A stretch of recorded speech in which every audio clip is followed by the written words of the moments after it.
moving on to video number 2 now of this review of Uncomfortable Labels, My Life as a Gay Autistic Trans Woman by Laura Kate Dale. Okay, so she talks, on page 39, she brings up the extreme male brain theory and she questions it and critiques it because she disagrees with it, as do I.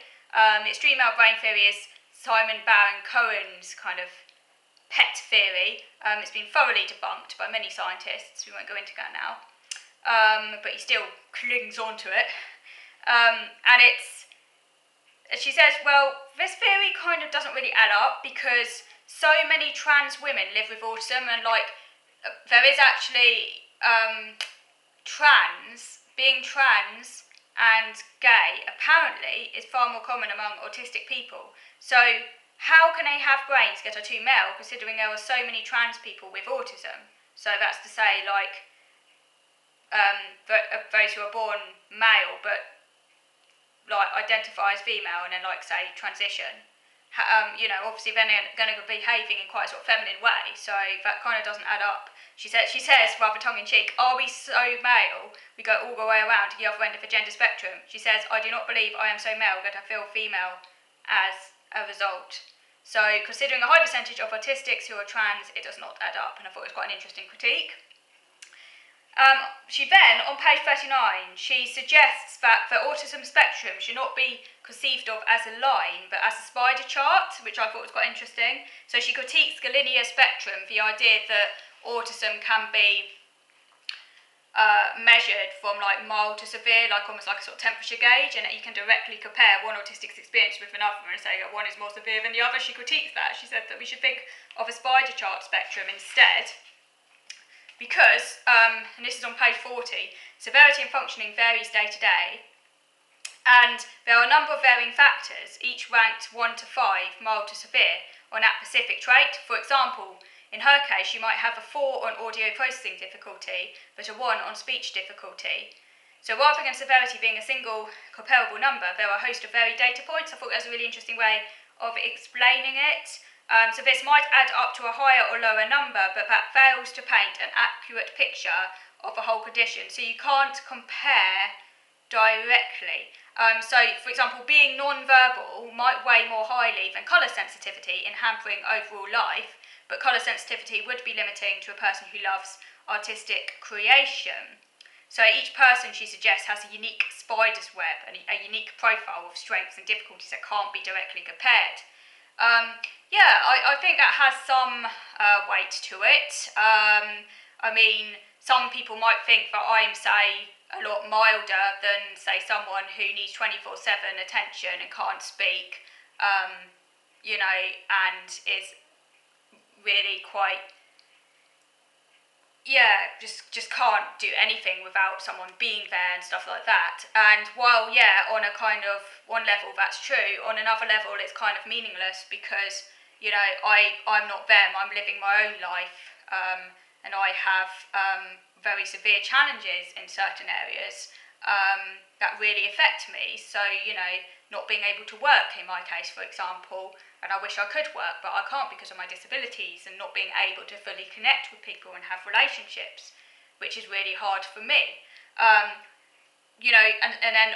And then you might think, someone might say that I'm more severe, say, than someone in work who can manage a family and doesn't need any support, because I do need quite a lot of support. And again, I think on one level that might be true, but on another level, look at it on a different way, well, they might have really severe problems, but I have no idea.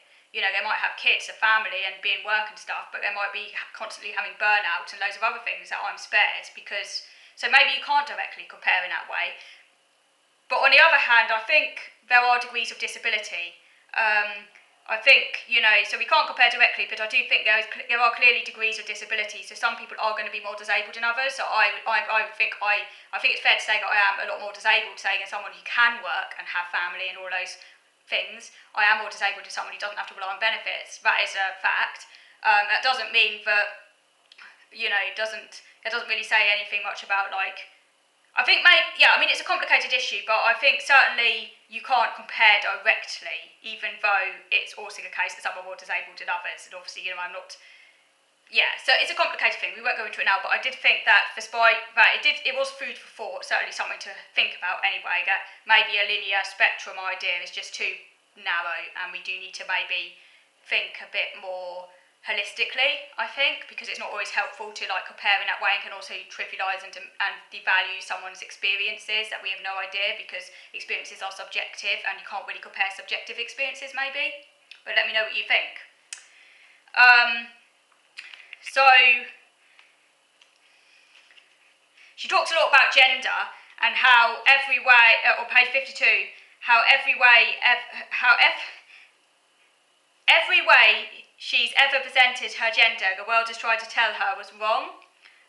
So she was told she was too feminine to be male. For example, she cried too easily, was too gentle. But now, as an out trans adult, she's told she is too masculine to be female. So it's kind of rather ironic, a cruel joke, like a double bind she can't escape from, which is interesting. On page 65 to 67, she talks about her interest in anime and a band My Chemical Romance, which helped her make friends with teens also interested in these areas. So it gave her kind of social safety topic. And her video games interest has helped her make friends, and it led to her career as a professional video games critic, which is now her full-time paid job. So that was interesting about how interests have enabled her to make friends to get a job. In my case, that hasn't happened. My interests have not enabled me to make friends. I'm quite private about my interests anyway, and they haven't enabled me to get a job because I can't work.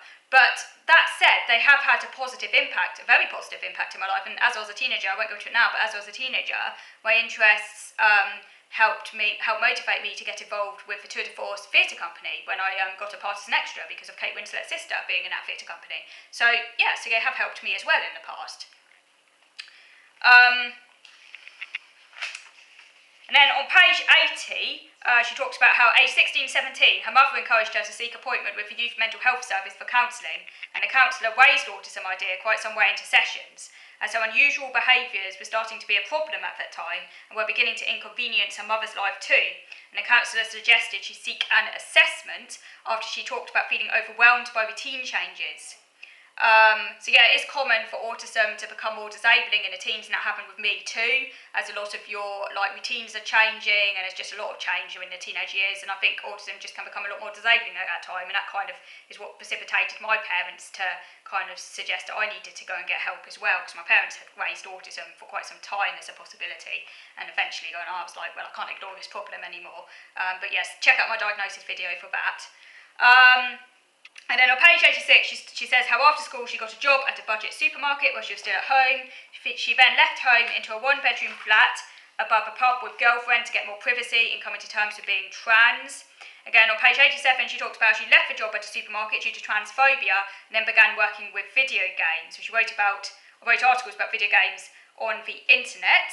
And then she also talks about addiction, because she used chemicals to cope, and she did actually become addicted to MDMA, which reduced her sensory overload, helped her socialise, talk to people, open up.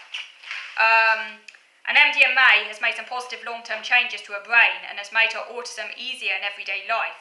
She says she's still a drug addict, although it is under control. So that's completely different to my experience, because I've never taken drugs and I never would take drugs. I'm a completely risk-averse person. I don't smoke, I don't drink, I've never taken drugs, and I never will take drugs. So that's completely different to my experience. I just wouldn't risk it, and I've got no interest in taking those substances.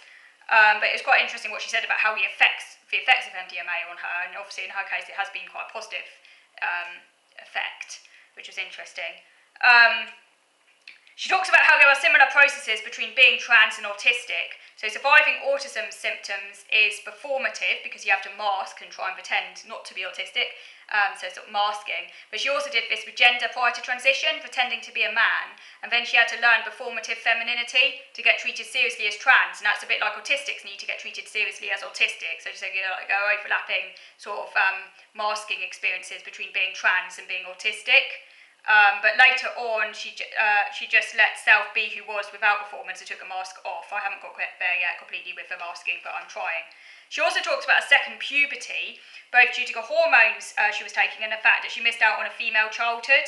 So she started to do childish female things as an adult, i.e. giggly, gossipy sleepovers with female adult friends, skipping down the street arm in arm, laughing, shopping as a group, to sort of like to find a second chance at it. This is a bit, so unlike me in the sense that she does have friends in the social life, I don't really have a social life at all, and I've never really had proper friends, but I can relate to the feeling of missing out on youth, definitely. She says how she has good friends who support her and a partner. She says she was late to dating as it took longer to work out who she was, but she has finally got there. I haven't got there at all. She also talks about how she matured before her time. She says, like many with ASD, as she was shunned by her peers, she found solace in adults instead. So she skipped a chance to be a carefree child. In my case, this is a bit different because I've always been rather immature and younger in my years, and I've always preferred good company of like younger people as opposed to older people in general. Although that said, I do also quite like the company of some older people. It is mainly my peers I struggle with, but I have always been quite immature. But I can relate to not really experiencing childhood properly in adolescence, and I still sort of feel I'm going through adolescence, so I can definitely relate to that.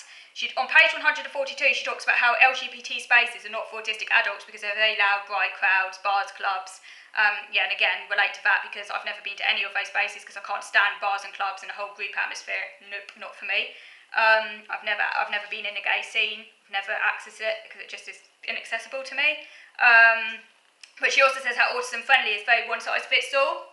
For example, autism friendly cinema screenings. Are for autistics, moving and making noises is extra information and makes it harder to focus.